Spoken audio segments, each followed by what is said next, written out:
Welcome back, my fire signs. Thank you so much for joining me tonight. We'll be looking at Aries, Leo, and Sagittarius for the week of October 25th. Looking at what you need to know, what challenges may be coming across, any messages or advice there is for you. We're going to look into that as well. But we're going to start off with Aries. Should this reading resonate, please share, like, and subscribe. Also, remember that Tuesday nights we have at 8 p.m.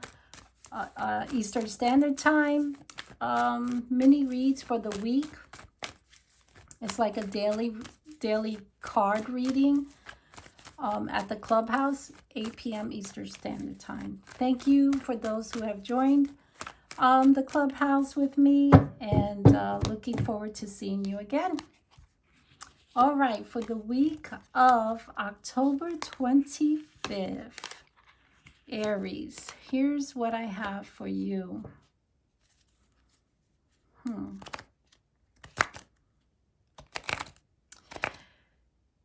There is a definite, there's a lot of thinking, there's a lot of thoughts going on in your head, and I almost feel like you want to run away from it, or you're trying to leave the past behind, but without completely letting go. You know, you can move, but if you don't completely let go of things that you feel are weighing heavy in your mind, you're just going to bring that along. Though I have to say, with the World card, that change would do you a world of good. But as you can see, these two cards are kind of facing each other. So if you've been dealing with someone who has been stealing your peace of mind, and you see that this male is how I'm seeing, like, there's a lot of things going on here, but to me it looks like this person has stolen your peace of mind. But even though you're getting spiritually strong, you are being guided by, your higher self or your guardian angels. You're definitely ready to move on. But the problem is, this person is not really letting go, is not giving you that peace of mind, is constantly kind of calling you. That's one interpretation, okay? Another interpretation is that there's a distance between you and an individual. And you have a lot going on in terms of what you're trying to accomplish. And they're kind of set in their ways. They're settled in their ways. But you're kind of multitasking. You're trying to get your things together so that way you can grow. All right. There could be like, we're not seeing the same, we don't have the same idea, we're not heading to the same area in our life. It's interesting that the two, their feet are actually going in separate directions, but they keep coming back. And I just find this really interesting. This again could be that either you're living in distance from each other, like this could be a long distant relationship, or two, there's thought of parting ways and being a distance from each other. Without actually clarifying all of this, it seems, and I'm going to kind of mention this because if you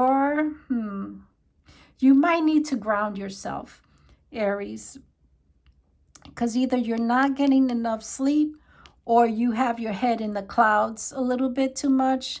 I'm not saying like you're fantasizing, but You might, if you're doing your own spiritual work or spiritual thing, ground yourself a little bit, especially with the Queen of Wands. Even though she is like my favorite witch, um, she's still grounded, you know.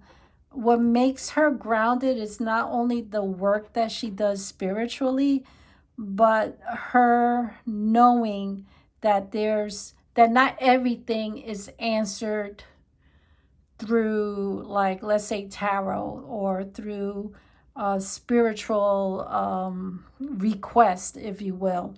Sometimes you have to do the work. So praying that he or she leaves you alone is not enough. You have to do the work. You have to move forward. You may also be kind of working kind of two males. I think there is interest between two male. One you have more passion with, and the other is not as you guys don't have that right chemistry. It's okay, but you're really you're just kind of waiting for that person who gives you that physical satisfaction that you may have had with someone in the past that you're having difficult time letting go. Very interesting, because I don't know if it's that like you're ready to let go but they're not, but it's not enough for you to kind of pray that they go away. It's kind of like you really need to take action. And the Queen of Wands, you know, she works hard. She may even talk hard, but she's like a fragile flower, you know. And even though the sunflower is a very strong flower, but you know, it lasts very long without water when it's cut. But you may want to take the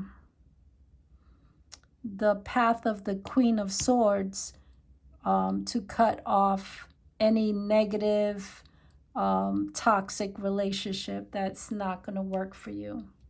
Okay? And move forward with your idea of either living or moving towards your passion, towards your goal. And they don't fit in the picture, then keep it moving. Okay? All right.